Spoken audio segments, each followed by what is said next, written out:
Sự sau đây mong bọn ở kia ngày nay nhung review lan tích tệ tường lan phần cầm má chiประเภท lan ទំនើប សេរី ថ្មីនេះទន្ទិញនេះតម្លៃវាខ្ទង់ជា 25,000 រៀលណាបងប្អូនមើលទស្សនារបស់គ្នាណាគឺតម្លៃ 25,000 តម្លៃវាណានេះ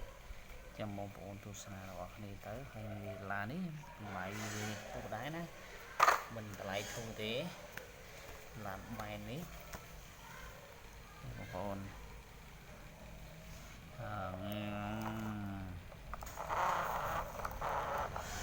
ឡាននេះលុយមែនតើណាលុយឡានណាអញ្ចឹងបងប្អូន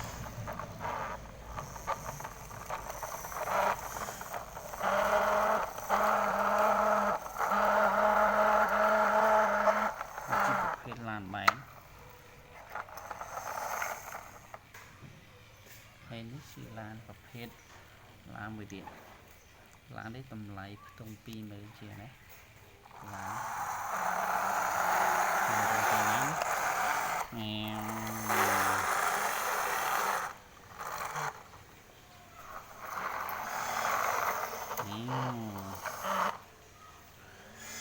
ឡានពីរ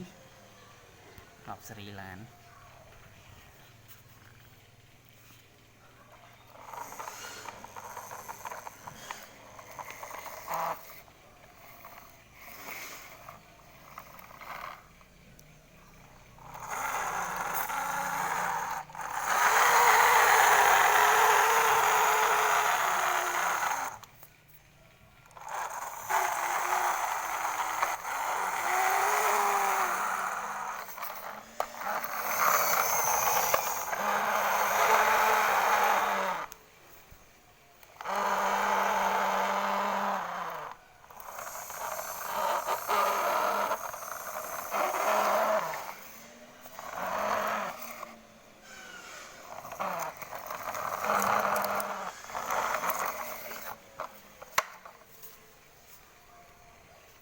bắn cho một hồi tí